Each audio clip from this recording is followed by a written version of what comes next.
Função do Banco Central como executor da política monetária. A ideia nesse texto é apresentar, em linhas gerais, quais foram os principais critérios relacionados à política monetária adotada pelo Banco Central após 64, ano da promulgação da Lei 4595 de 31 de dezembro. Partiu-se do exame dos principais instrumentos disponíveis e da descrição de sua operacionalização. ênfase maior foi centrada na análise do sistema de metas para a inflação e suas características, sistema que foi adotado em 99, ano a partir do qual passou a balizar a execução da política monetária do país. A abordagem da política monetária, em sua definição mais básica, corresponde à atuação dos bancos centrais por meio de instrumento de efeito direto ou induzido com o propósito de controlar a liquidez de um sistema econômico, visando a manutenção do poder de compra da moeda. Essa atuação tem por objetivo manter a qualidade da moeda em circulação compatível com 1. Estabilidade do nível geral de preços, 2. As necessidades da economia nacional e seu processo de desenvolvimento, e 3. Manutenção da estabilidade cambial. De acordo com o passo Zinogami, a política monetária pode ser entendida como um conjunto de medidas adotadas pelo governo com o objetivo de controlar a oferta de moeda e as taxas de juros, de forma a assegurar a liquidez geral da economia do país. Alguns fatores externos, entretanto, como crises financeiras globais ou choques de preço de commodity, dificultam o alcance daqueles objetivos citados. A experiência recente evidenciou, por exemplo, um excesso de liquidez no sistema financeiro internacional criado pelas políticas de afrouxamento monetário, quantitative easing, adotado nos países envolvidos, diretamente afetados pela crise financeira de 2008. Tais políticas de afrouxamento monetário demonstram a dificuldade na execução da política monetária convencional e no controle da excessiva liquidez nos países emergentes via taxa básica de juros. Nesses países, o controle do excesso de liquidez se deu também com a adoção das chamadas medidas macroprudenciais, decisões administrativas dos bancos centrais que afetam a liquidez para crédito e no sistema bancário e visam controlar o risco sistêmico do setor bancário. Marco importante na história da economia brasileira foi a promulgação da Lei 4595 de 64, 31 de dezembro, que definiu como competência privativa do Banco Central a execução da política monetária e cambial. Essa mesma lei não definiu, entretanto, limites claros de separação na relação entre Banco Central, Banco do Brasil e Tesouro Nacional. Tal fato dificultava a atuação do Banco Central na condução da política monetária, cabendo-lhe inclusive a responsabilidade por conta do orçamento fiscal, como as relativas à dívida pública, existindo no período o orçamento monetário, que estabelecia metas de expansão ou contração dos meios de pagamento para determinar níveis desejados de crédito e de oferta de moeda. Além disso, desde 65, a chamada conta movimento ligava o Banco do Brasil e o Banco Central. Essa conta era utilizada como fonte de suprimento monetário automático do Banco do Brasil, sem o prévio aprovisionamento de recursos, o que permitia financiar os gastos do governo, contribuindo para expandir a liquidez no sistema financeiro. Dada a situação, só foi corrigida em fevereiro de 86, com a extinção da conta movimento. Atualmente, de acordo com o desejo do legislador de 64, as prerrogativas de executor da política monetária são de competência prática, formal e exclusiva do Banco Central do Brasil. Instrumentos de política monetária. Passando à questão da natureza operacional, verifica-se que os bancos centrais dispõem de 3 instrumentos clássicos para influenciar os meios de pagamento e o sistema econômico e implementar suas políticas monetárias. 1. Recolhimento compulsório. 2. Operações de redesconto bancário, na prática não são mais utilizadas como instrumento de política monetária. E 3. Operações de mercado aberto. 1. Recolhimentos compulsórios. Os recolhimentos compulsórios são depósitos obrigatórios realizados pelos bancos comerciais no Banco Central. Ou seja, é a exigência de que instituições bancárias mantenham compulsoriamente uma fração de seus depósitos passivos na conta de reserva bancária junto à autoridade monetária. A conta de reservas bancárias é uma conta corrente de seus titulares no Banco Central, em que ocorre a liquidação financeira das operações realizadas com a autoridade monetária ou com outras instituições no sistema financeiro nacional. Os bancos comerciais, os bancos múltiplos com carteira comercial e as caixas econômicas são obrigados a manter uma conta de reservas bancárias. Já os bancos de desenvolvimento, de investimento e os bancos múltiplos sem carteira comercial podem ou não manter essa conta. As alíquotas estabelecidas nos recolhimentos compulsórios guardam relação inversa com a capacidade do sistema bancário para expandir o crédito e a oferta monetária na economia. Quanto maiores as alíquotas dos compulsórios, por exemplo, menor é a capacidade dos bancos comerciais para multiplicar o volume de crédito. Ou seja, o compulsório esteriliza ou congela parte dos recursos que, de outra maneira, seriam destinados pelas instituições bancárias a operações ativas de empréstimo, financiamento e investimento. Dessa forma, ao aumentar o compulsório, o Banco Central reduz a capacidade potencial dos bancos para expandir o volume de crédito em seus depósitos.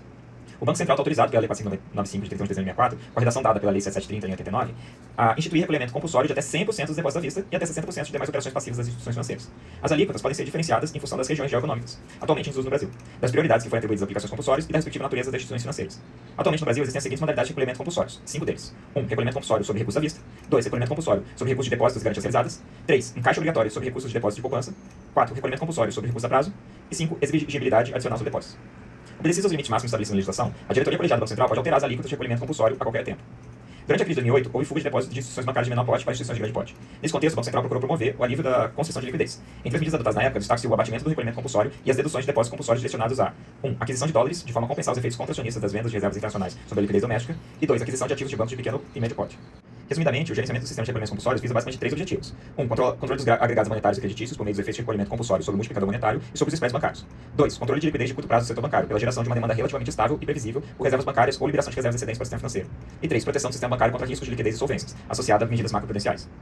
A definição da operacionalização dos recolhimentos compulsórios está a cargo do Departamento de Operações Bancárias e Sistemas de Pagamentos, DEBAN. Operações de redesconto bancário. As operações de redesconto bancário ou assistência financeira de liquidez são financiamentos na forma de crédito com reservas bancárias oferecidos pelo Banco Central a instituições financeiras com contas de reservas bancárias ou contas de liquidação. Basicamente, a função das operações de redesconto é prover a liquidez para as instituições financeiras que se encontram com problemas de liquidez momentânea ou enfrentam choques de liquidez inesperados, tendo assumido, portanto, mais claramente a função de banco dos bancos, assunto a ser examinado no item específico. Operação de mercado aberto, Open Market. O artigo 10 da Lei 4595 de 31 de dezembro de 64 otorgou ao Banco Central a atribuição de efetuar como instrumento de política monetária operações de compra e venda de títulos públicos federais, chamados no mercado financeiro de operações de mercado aberto. Nos primeiros anos de atividade do Banco Central, a execução da política monetária ancorava-se na exigência de recolhimentos compulsórios e no controle dos empréstimos bancários, por intermédio do sistema de redesconto. Atualmente, a consolidação e a sofisticação do mercado de títulos públicos federais, o principal instrumento da política monetária disponível do Banco Central passou a ser, de fato, as operações de mercado aberto. A flexibilidade, a agilidade e o alcance operacional das operações de mercado aberto permitem uma eficiente regulação da liquidez do sistema bancário e a administração da oferta monetária, através da taxa básica de juros. As operações de mercado aberto podem, por exemplo, ser utilizadas diariamente para controlar a liquidez e têm, portanto, efeito direto e imediato sobre os agregados monetários e a taxa de juros. No Brasil, o Banco Central utiliza as operações de mercado aberto para manter a taxa básica de juros Selic próxima da meta estabelecida pelo Copom, Comitê de Política Monetária, injetando ou retirando liquidez no sistema bancário com o objetivo de levar a Selic efetiva a se aproximar da Selic meta. Mudanças na taxa de juros se propagam por toda a economia, influindo dessa forma também sobre as variações dos índices de preços. As operações de mercado aberto são transações de compra e venda de títulos públicos federais com compromisso de revenda, ou recompra, realizadas pelo Banco Central em instituições financeiras previamente credenciadas, chamadas de dealers. Essas operações também são requisitas do mercado financeiro como operações compromissadas. Operacionalmente, o ajuste diário de liquidez é precedido por estimativa para avaliar se haverá excesso ou falta de reservas no sistema, com base em informações sobre operações que afetam as reservas bancárias, que incluem, entre outras, as operações de câmbio e as ações do Tesouro Nacional, como recolhimento de tributos ou realização de gastos, resgates ou emissão de títulos públicos.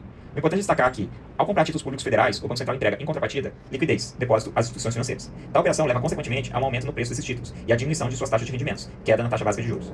Em sentido oposto, quando o Banco Central vende títulos governamentais, recolhe, em contrapartida, moedas do sistema bancário, diminuindo a liquidez da economia, e provocando a queda nos preços dos títulos e aumento dos seus rendimentos, alta na taxa básica de juros. Cabe se destacar que a Lei de Responsabilidade Fiscal impediu a emissão de títulos da dívida pública pelo Banco Central, para fins de política monetária. Por essa lei, o Banco Central só pode comprar diretamente títulos emitidos pela União para refinanciar a dívida mobiliária federal que estiver vencendo sua carteira, ou seja, trocar o título que ele já tinha por um título novo que está vencendo. E no mercado secundário, somente pode a partir do dia seguinte da realização do leilão de títulos do Tesouro Nacional. Portanto, o Tesouro Nacional emite os títulos para fim de política fiscal no mercado primário e o Banco Central utiliza esses títulos emitidos para fim de política monetária, via operações de mercado secundário no mercado aberto, mas só a partir do dia seguinte. A operacionalização das operações de mercado aberto está a cargo do Departamento de Operações de Mercado Aberto, DEMAB. Sistema de Metas para a Inflação e o Comitê de Política Monetária, Copom. O processo de estabilização da economia brasileira após o período inflacionário da década de 80 e dos primeiros anos da década de 90 inicia-se com a adoção do Plano Real. Nos 3 primeiros meses do plano, utilizou-se o regime de câmbio flutuante. A partir de outubro de 94, é adotado o regime de câmbio fixo, que, em março de 95, é trocado pelo regime de bandas cambiais. O Banco Central passa a adotar, então, a âncora cambial para a estabilização de preços. Isso possibilitou queda acentuada da inflação e sua manutenção em patamares reduzidos. A manutenção da baixa inflação via âncora cambial foi, entretanto, inviabilizada no início de 99. Ao lado do aumento da dívida pública, dada a alta taxa de juros que facilitava a manutenção da âncora cambial via atração de capital externo, o país passou a apresentar déficit na balança comercial, bem como aumento do passivo externo líquido, já que era mais conveniente, economicamente, obter recursos no mercado externo a juros mais favoráveis e com câmbio controlado. Esse cenário, conjugado com os efeitos contágio das crises ocorridas na Ásia e na Rússia em 97 e 98, e com um nível baixo de reservas internacionais na época, levou a um ataque especulativo ao real em janeiro de 99, tornando impossível a manutenção do regime de bandas cambiais. Foi então que o Brasil adotou um regime cambial flutuante, e em junho daquele ano, a âncora nominal para a inflação passou a se basear no sistema de metas para a inflação. Sistema de metas para a inflação. A partir da experiência inovadora com o Banco Central da Nova Zelândia em 1990, várias economias adotaram o sistema de metas para a inflação como âncora nominal de preços. Foi o caso, por exemplo, de países como Chile, Israel em 91, México em 99 e África do Sul em 2000. Num regime no qual a âncora nominal da política monetária é a própria meta, a credibilidade do Banco Central é fundamental na formação das expectativas de inflação. Nessas circunstâncias, a autoridade monetária deve atuar de forma sistêmica e transparente, tornando a política monetária dessa forma o mais previsível possível e, consequentemente, mais influente sobre as expectativas dos agentes econômicos.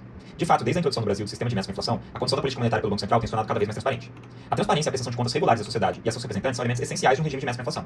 Isso ocorre por meio da divulgação até o último dia de cada trimestre civil do relatório de inflação, que avalia o nível de atividade do país, o cenário internacional, as políticas creditícia, monetária e fiscal implementadas, bem como a evolução dos preços e as perspectivas para a inflação. Adicionalmente, é expedido um comunicado informando sobre a decisão a respeito da taxa Selic, logo após a reunião do Copom. E, até 6 dias úteis após a sua realização, é publicada a ata contendo o cenário macroeconômico e os principais riscos a ele associados, com base nos quais foram tomadas as decisões da política monetária. A autonomia operacional do Banco Central, de maneira que ele possa gerir a política monetária no sentido do cumprimento das metas de inflação, também é fator importante para o sucesso de um sistema de metas para a inflação. De maneira geral, um sistema de metas para a inflação caracteriza-se por 4 elementos básicos. 1. Conhecimento público das metas de médio prazo para a inflação. 2. Comprometimento institucional com a estabilidade de preços como objetivo principal da política monetária. 3. Estratégia de atuação pautada pela transparência para comunicar claramente ao público sobre planos, objetivos e razões que justificam as decisões da política monetária. E 4. Mecanismos para tornar autoridades monetárias responsáveis pelo cumprimento das metas de inflação. O artigo 1º do Decreto 3088 de 99 estabeleceu como diretriz para o regime de política monetária e sistemática de metas para a inflação. Ainda no que dispôs esse decreto, compete ao Banco Central executar as políticas necessárias para o cumprimento das metas fixadas pelo CMN. Como forma de regulamentar os dispositivos do decreto, o Banco Central publicou a resolução 2615 de junho de 99, que resolveu determinar que o índice de preços relacionados às metas para a inflação é o Índice Nacional de Preços ao Consumidor Amplo, IPCA, calculado pelo Instituto Brasileiro de Geografia e Estatística, IBGE. O Conselho Monetário Nacional, mediante proposta do Ministro de Estado e Fazenda, determinará índice substituto eventual na impossibilidade de se aferir o índice que se trata do cálculo estativo. O Sistema Brasileiro de Metas para a Inflação foi, portanto, implementado em julho de 99, 6 meses após a adoção por parte do Banco Central do regime de câmbio flexível, funcionando como âncora nominal que garantisse a estabilidade de preço na economia, na impossibilidade de continuar utilizando como uma âncora cambial ou optar pelo controle de agregados monetários. Observe-se que, caso a meta não seja cumprida, o presidente do Banco Central divulgará publicamente as razões do descumprimento, por meio de carta aberta ao Ministro do Estado da Fazenda, que deverá conter 1. Descrição detalhada das causas de descumprimento, 2. Providências para assegurar o retorno da inflação aos limites estabelecidos, e 3. O prazo no qual se espera que as providências produzam efeito. Inegavelmente, o sistema de metas para a inflação brasileira foi bem sucedido no controle da inflação nos últimos anos. A pesquisa de expectativas de mercado, coordenada pelo Departamento de Relação com Investidores e Estudos Especiais, GERIM, foi iniciada em maio de 99, como parte do processo de transição para o regime de metas inflacionários. Seu objetivo é monitorar a evolução do consenso de mercado para as principais variáveis macroeconômicas, de forma a gerar subsídios aos processos decisórios da política monetária. Atualmente, a pesquisa acompanha as expectativas de mercado para diferentes índices de preços, crescimento do PIB e da produção industrial, taxa de câmbio, taxa Selic, variáveis fiscais e indicadores do setor externo. Em novembro de 2001, a Gerência de Sustentabilidade e Relacionamento com Investidores Internacionais de Portfólio, GERIP, criou página específica na internet para a realização de pesquisa, com acesso restrito às instituições previamente autorizadas. Em consequência, o Banco Central pode acompanhar o estado das expectativas em tempo real. As estatísticas da amostra são calculadas diariamente, permitindo a geração de relatórios para os membros do Copom. O resultado, Focus, relatório de mercado, é publicado às segundas-feiras na página do Banco Central na internet. Comitê de Política Monetária, Copom. O Copom foi criado pela Circular 2698, de 20 de junho de 96, e inicialmente tinha como objetivo estabelecer as diretrizes da política monetária e definir a taxa básica do Banco Central, TBC. Já a Circular 2966, em 2000, modificou a questão referente à definição da taxa básica, que passou a ser a taxa Selic, a partir da adoção do sistema de metas para a inflação. Essa última circular acrescentou ainda como atribuição do Copom a de análise do relatório de inflação. A atual estrutura e funcionamento do Copom está definida na Resolução 61 do Banco Central, de 2021, que traz como membros do Copom o presidente e os diretores do Banco Central. O Copom reúne-se ordinariamente 8 vezes por ano, e o calendário anual dessas reuniões deverá ser divulgado até o fim do mês de junho do ano anterior. As reuniões ordinárias são realizadas em 2 sessões. A primeira sessão às terças-feiras, reservada a apresentações técnicas de conjuntura econômica, e a segunda sessão às quartas-feiras, destinadas a decisões acerca das diretrizes de política monetária, que devem ser publicadas no mesmo dia após o fechamento dos mercados, por meio do comunicado do diretor de política monetária, indicando o voto de cada membro do Copom. O Copom pode ainda se reunir extraordinariamente por convocação do presidente, presentes no mínimo o presidente ou seu substituto e metade do número de diretores. Além dos membros do Copom, participam da primeira sessão das reuniões ordinárias às terças-feiras os chefes das seguintes unidades que informam sobre os seguintes assuntos: DBAN, Departamento de Operações Bancárias e Sistema de Pagamentos, informa as condições de liquidez e de funcionamento do sistema bancário. DMAB, Departamento de Operações do Mercado Aberto, informa o mercado monetário e operações de mercado aberto. DPEC, Departamento Econômico, Conjuntura Econômica Doméstica. DPEP, Departamento de Estudos e Pesquisas, Avaliação Perspectiva das Tendências de Inflação. DPIM, Departamento de Reservas Internacionais, Mercados Financeiros Internacionais de Câmbio. DERIM, Departamento de Ações Internacionais, Conjuntura Econômica Internacional. Cabe aos membros do Copom definir por meio de voto, maioria simples, a meta para a taxa Selic. A partir da edição do circular 3593, de 2012, os votos do Copom passaram a ser abertos ao público. As atas da reunião do Copom são divulgadas no prazo de até 6 dias úteis após a data de realização, trazendo ainda registro nominal dos votos proferidos pelos membros do Copom, contendo avaliação sobre o cenário macroeconômico e os principais riscos a eles associados, com base nos quais foram tomadas as decisões de política monetária. Uma vez definida a meta para a taxa Selic, no segundo dia de reunião do Copom, o Banco Central atua no mercado aberto para fazer a taxa efetiva Selic com vija para aquela meta estipulada.